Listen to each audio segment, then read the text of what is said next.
Une coupe, celle de l'unité entre deux formations politiques, partenaires de longue date, à travers de leur jeunesse respective.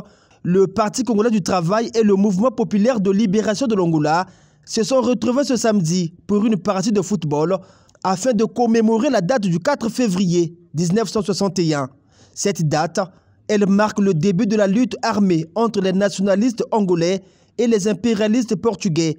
Une lutte pour laquelle le PCT a joué un rôle important dans la libération du pays d'Antonio Agostinho Neto, et c'est ce qui vaut toute la reconnaissance du MPLA. Les Angolais étaient éparpillés un peu plus dans le monde, au Congo-Brazzaville également, dans les pays limitrophes. Et pour pouvoir libérer notre pays, nous avons reçu de l'aide du PCT à l'époque. Donc, le choix de la jeunesse du PCT a été fait parce que, à l'époque, le MPLA avait reçu du soutien multiforme du PCT. Et donc, il y avait nos cadres ici à l'Angola Libre, il y avait nos cadres dans la ville d'Olizi.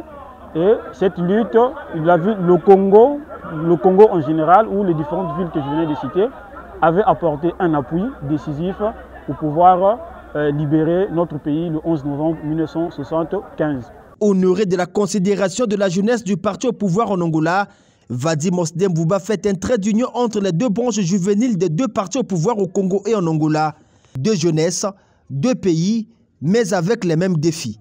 La jeunesse du MPLA et celle du Parti congolais du travail partagent les mêmes défis. Il nous faut à tout prix lutter contre la délinquance en milieu jeune. Il nous faut à tout prix créer les conditions d'une protection sociale toujours plus soutenue. Il nous faut participer aux efforts consentis par nos gouvernements respectifs. Il nous faut créer les conditions d'une paix durable, parce qu'on ne peut rien construire sans la paix. Avec une coupe de la victoire en main, Vadim Osdem-Bouba et l'équipe de la FMC en blanc vêtu ont fait un récital face à une équipe de la Jota MPLA Brazzaville qui a montré ses limites. Avec à son actif 4 buts marqués, le premier secrétaire national de la FMC est plébiscité le MVP du match. Wow! L'homme du match! Le plus important, ce n'était pas la victoire de l'un sur l'autre, mais le symbolisme de l'action exprimée par le bureau du MPLA Brazzaville, porté par Vicente Mwanda, l'ambassadeur. Le premier secrétaire de la force montante congolaise reste à cet effet constant sur l'importance des relations entre le PCT et le MPLA. Hier, le Congo et l'Angola ont lutté ensemble contre la colonisation. Cette colonisation qui malheureusement a vocation à nier notre humanité. Aujourd'hui, ensemble, comme un seul homme, il nous faut faire la guerre à la pauvreté.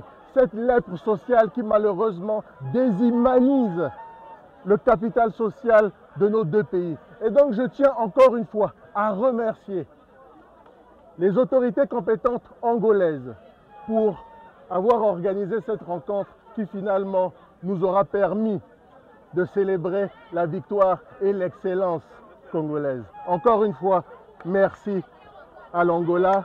Vive l'Angola, vive le Congo. C'est désormais une tradition entre les deux partis au pouvoir, commémorer la lutte armée qui aura conduit à la libération de l'Angola. Le 4 février 1961, c'était donc la route de cette colonie portugaise vers son indépendance, une autonomie qui sera actée 14 ans plus tard, soit le 11 novembre 1975.